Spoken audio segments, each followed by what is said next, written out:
Prabu Harjuno Sosrobahu, seri 209, Romo Bargowo.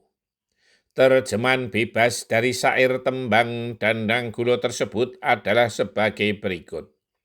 Bait yang pertama.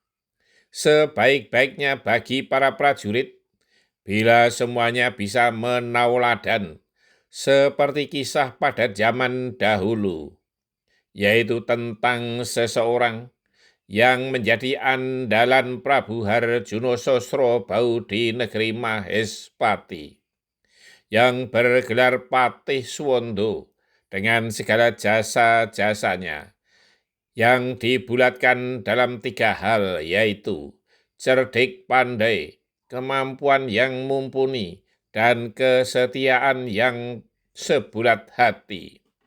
Dengan berpegang teguh sebagai seorang yang berdarah kesatria utama.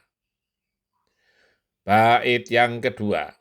Maksud dari jasa-jasa 3 hal tersebut ialah kecerdasan dan kecerdikannya mengatasi setiap tanggung jawab dengan tekad yang kuat sehingga selalu unggul seperti yang seharusnya.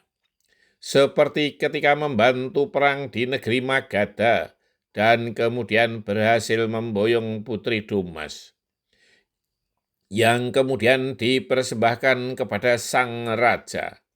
Kesetiaan yang tidak diragukan lagi ketika perang tanding dengan Raja Alengko Dirojo, dan kemudian Patih Suwondo gugur di medan laga.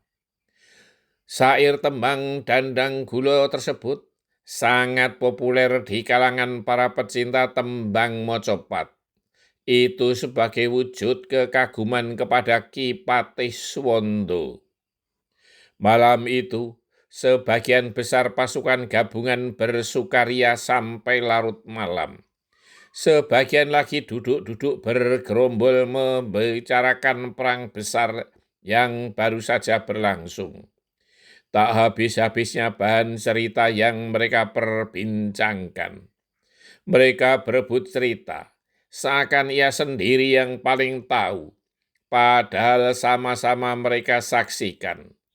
Cerita tentang menang perang, semuanya seakan menjadi indah. Apapun yang diceritakan tentu membuat mereka bergembira.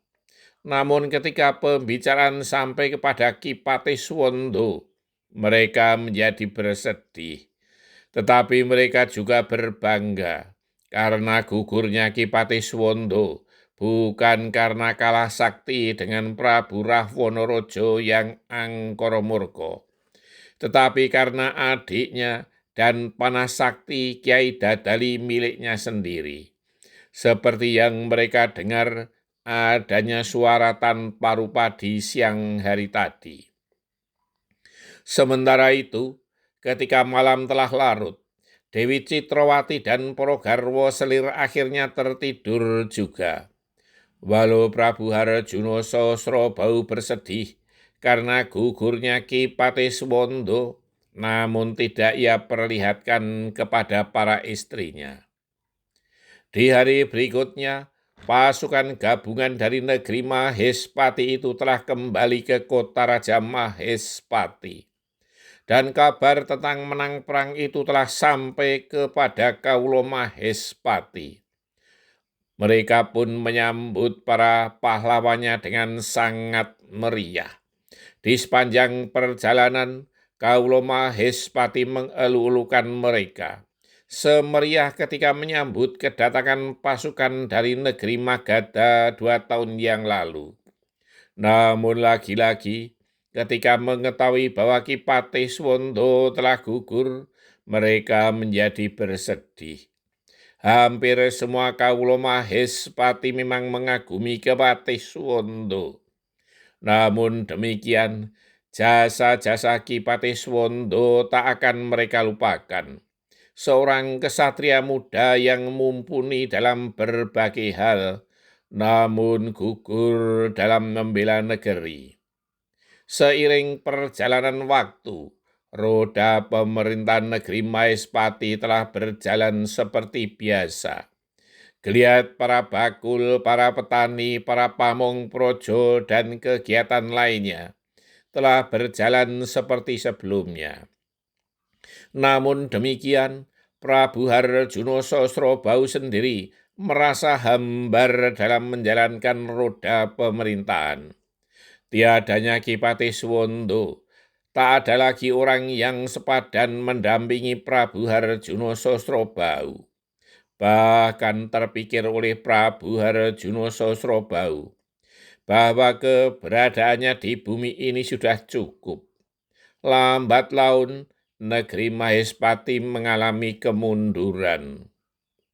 Ada kisah lain tetapi terkait dengan kisah Prabu Harjuno Sosrobau di Maespati.